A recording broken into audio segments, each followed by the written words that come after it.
चलिए। हम्म।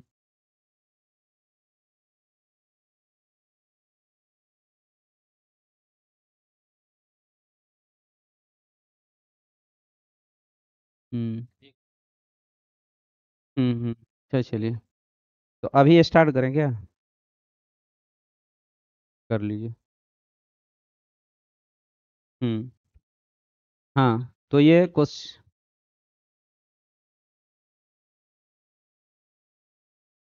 तो स्टूडेंट ये हमारा क्वेश्चन नंबर 22 है। Wavelength of a photon and de Broglie wavelength of an electron is same, the speed of electron is v and speed of a photon is c, the ratio of kinetic energy and momentum of photon are. तो इसमें momentum का भी ratio दिया है और kinetic energy का भी ratio दिया हुआ है। तो अब हम लोग क्या करते हैं कि पहले तो वेवलेंथ, अगर हमें डी ब्रॉगली वेवलेंथ मालूम है तो एक्चुअल में यहाँ पर wavelength equal to H by M भी हो जाएगा।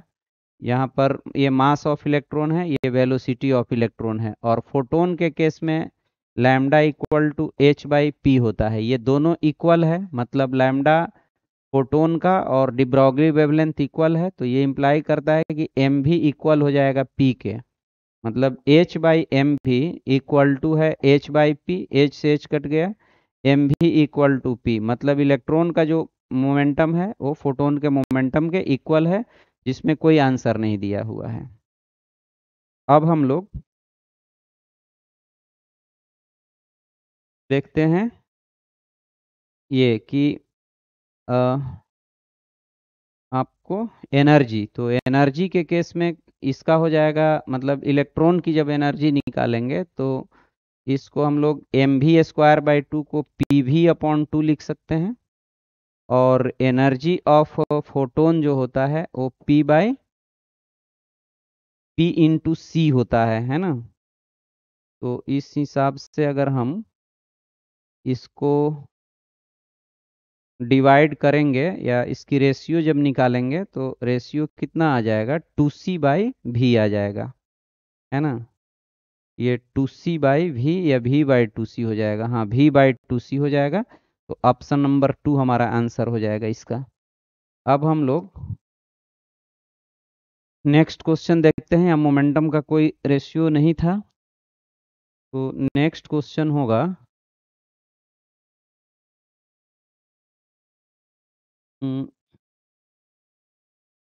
नेक्स्ट क्वेश्चन होगा हमारा,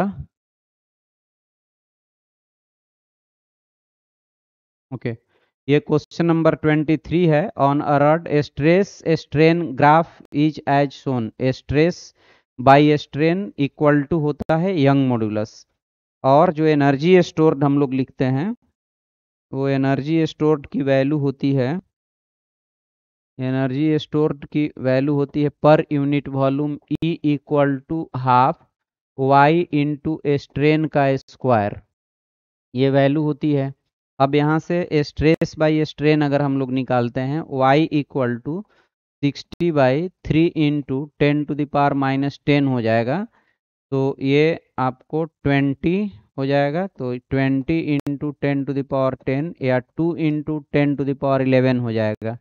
तो इसलिए एनर्जी स्टोर्ड हो जाएगा हाफ, y की वैल्यू 2 × 10⁻11 एंड स्ट्रेन की वैल्यू है कितनी दी हुई है, 5 × 10⁻², तो इसका स्क्वायर कर लेंगे तो 2 से 2 कैंसिल आउट हो जाएगा। सो ई की वैल्यू हो गया हमारा 25 × 10⁻, यहाँ पर 11 है और ये -4 आएगा, और यहाँ 25 × 10⁻, तो ये 11 और -4 का ये 7 हो जाएगा।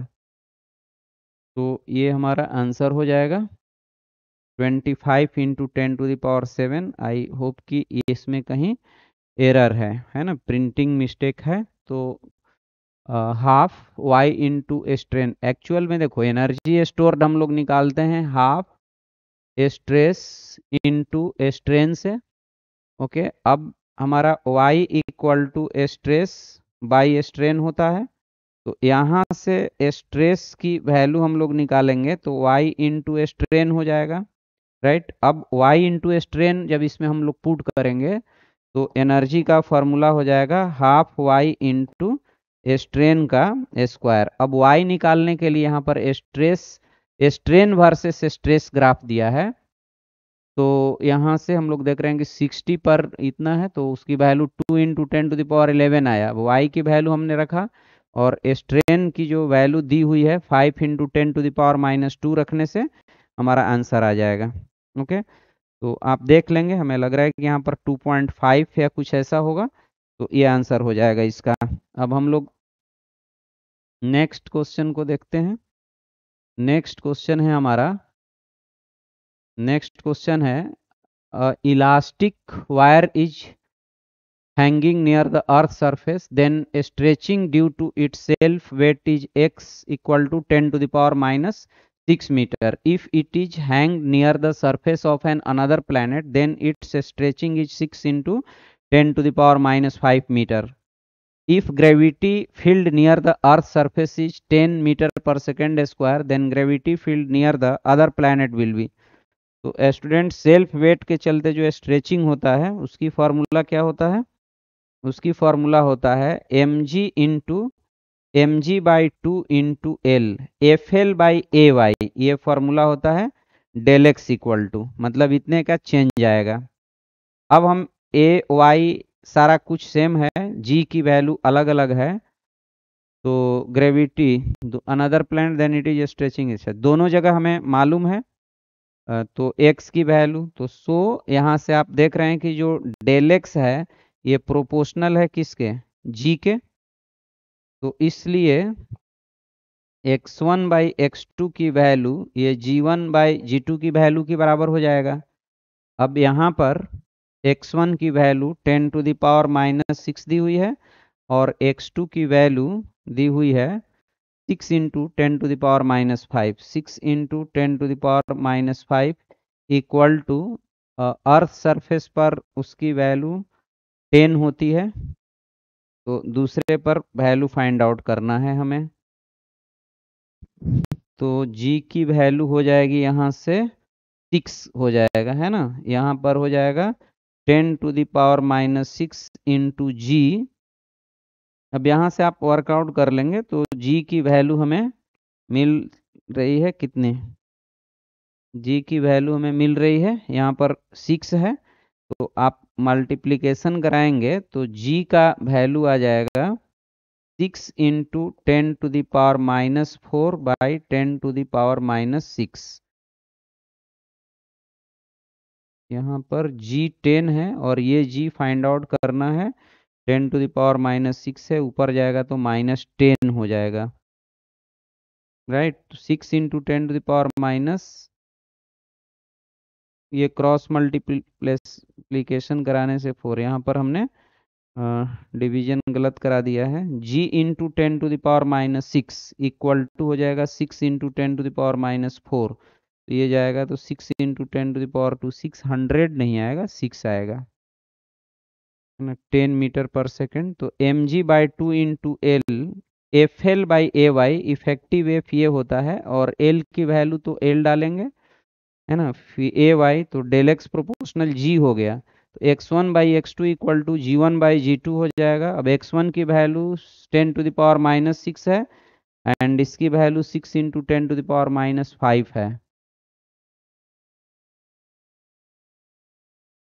If gravity field near the earth surface is 10 meter per second, then gravity field near the other planet will be in meter per second. तो ऑब्वियसली स्टूडेंट यहाँ पर देखिए, यहाँ पर जो इलोंगेशन है वो ज़्यादा है, यहाँ पर इलोंगेशन कम है, तो जहाँ पर इलोंगेशन ज़्यादा हो रहा है इसका मतलब वहाँ पर एक्सेलरेशन ड्यू टू ग्रेविटी भी ज़्यादा होगा। ये सब ऑप्शंस में आप देख रहे हैं कि 6 लिखा हुआ है, तो आई होप कि फिर कहीं ना कहीं इसमें मिस प्रिंटिंग है और हमारा जो ऑप्शन होगा वो 6 होगा, है ना। तो आप देख लेंगे इस क्वेश्चन का मेन कॉन्सेप्ट जो यूज होगा यही होगा कि x1/x2 इक्वल टू g1/g2 और जो डाटा दिया होगा उसके अकॉर्डिंग आप आंसर वर्कआउट कर लेंगे, राइट। अब हम लोग नेक्स्ट क्वेश्चन को देखते हैं। A liquid is flowing in a non-uniform pipe as shown. Cross section area at A is double then cross section area at B. अच्छा, A की जो क्रॉस सेक्शन एरिया है वो B से डबल है, A की क्रॉस सेक्शन एरिया B से double है ना। तो यहाँ पर जो A पर वेलोसिटी, अगर हम यहाँ पर वेलोसिटी भी लेंगे तो इसका वेलोसिटी डबल हो जाएगा, A1 V1 equal to A2 V2 according to equation of continuity. तो यहाँ पर अगर हम भी लिए हैं तो उसका डबल यहाँ पर स्पीड हो जाएगा। अब अगर हम बर्नौली इक्वेशन लगाते हैं तो ये हो जाएगा, दोनों का हाइट डिफरेंस शायद 1 मीटर दिया हुआ है, तो इसमें लगेगा PA plus row GH plus half rho VA square equal to हो जाएगा PB plus half rho VB का स्क्वायर। अब यहाँ पर PA माइनस PB की वैल्यू गिवन है, PA माइनस PB यहाँ गिवन है। प्रेशर एट B इज इतना pascal higher than A, velocity at point A is. अब हम लोग क्या करेंगे कि PA प्लस रो GH प्लस हाफ रो, वहाँ की वेलोसिटी V स्क्वायर है, यहाँ पर लिखेंगे PB plus half rho into 2V का स्क्वायर। अब इसी से यहाँ पर दोनों प्रेशर का डिफरेंस दिया है, अब वैल्यू रखने से हमारा आंसर आ जाएगा। अब नेक्स्ट क्वेश्चन है स्टूडेंट, नेक्स्ट क्वेश्चन हमारा है क्वेश्चन नंबर 26। ये है the electric dipole moment of a non polar molecule is zero. ये तो थ्योरेटिकल क्वेश्चन है। If in non polar molecule the centre of charge of both the atom lie on the same point. Exactly में ये जो option है ना, ये wrong है, आपका आंसर हो जाएगा फर्स्ट वाला ऑप्शन ट्रू है एंड सेकंड जो दिया हुआ है स्टेटमेंट ये फॉल्स है। तो थर्ड होगा statement 1 is true and statement 2 is false. तो इस तरह से ये क्वेश्चन नंबर 20